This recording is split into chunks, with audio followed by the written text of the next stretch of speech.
Bismillahirrahmanirrahim. Assalamualaikum warahmatullahi wabarakatuh. Perkenalkan, saya Kartika Rinila Baso, mahasiswa dari Universitas Muhammadiyah LUK, Fakultas Agama Islam, Prodi Pendidikan Agama Islam. Saya selaku mahasiswa semester 1 menjalankan tugas dari dosen kami mata kuliah Bahasa Indonesia. Materi tentang kutipan, sistem rujukan, dan daftar pustaka. Baiklah, saya terlebih dahulu akan menjelaskan tentang kutipan. Jadi, menurut Kamus Besar Bahasa Indonesia, kutipan adalah pengambil alihan satu kalimat atau lebih dari karya tulisan lain untuk tujuan ilustrasi atau memperkokoh argumentasi dalam tulisan sendiri. Kutipan berarti mengutip pendapat pakar, ucapan tokoh, pengamat, narasumber, atau hasil penelitian yang terdapat dalam makalah, skripsi, tesis, majalah, jurnal, dan buku.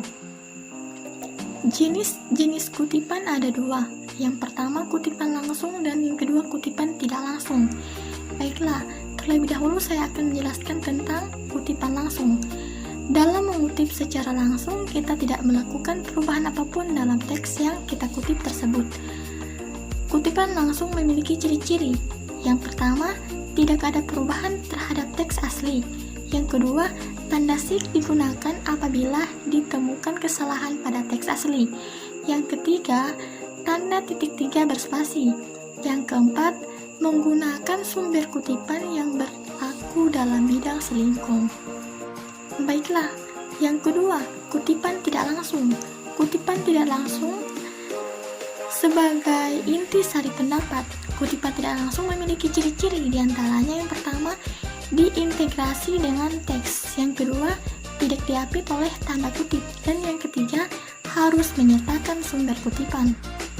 Baiklah, kemudian manfaat kutipan. Manfaat kutipan terdiri dari 5 bagian. Yang pertama, untuk menegaskan isi uraian. Yang kedua, untuk membuktikan kebenaran dari sebuah pernyataan yang dibuat oleh penulis. Yang ketiga, untuk memperlihatkan kepada pembaca materi dan teori yang digunakan penulis. Yang keempat, untuk mengkaji interpretasi penulis terhadap bahan kutipan yang akan digunakan. Dan yang terakhir, yang kelima, untuk mencegah penggunaan bahan tulisan orang lain sebagai plagiat. Baiklah, itulah penjelasan tentang kutipan.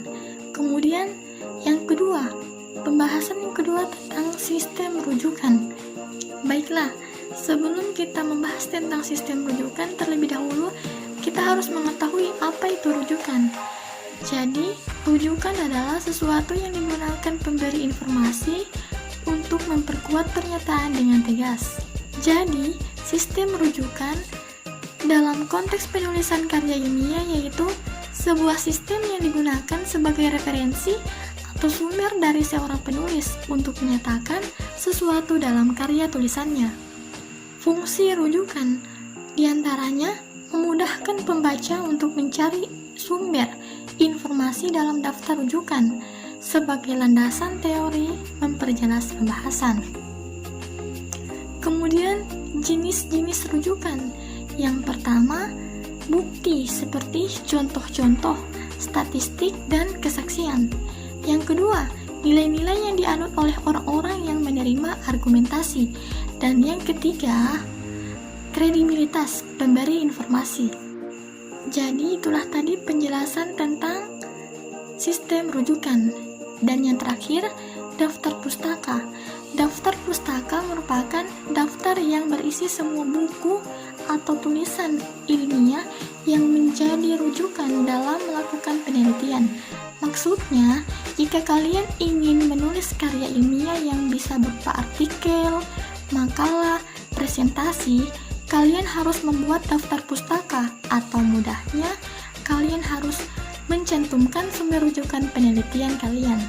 Kemudian, manfaat dari daftar pustaka.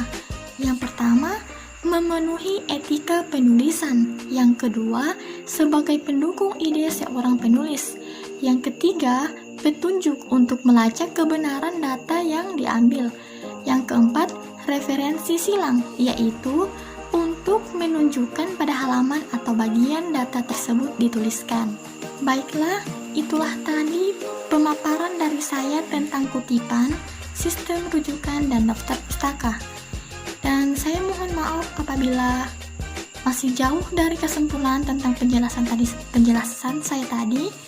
Dan saya sangat memohon kepada teman-teman, tolong jangan lupa di like, komen, dan subscribe. Saya sangat memohon. Akhir kata dari saya, wassalamualaikum warahmatullahi wabarakatuh.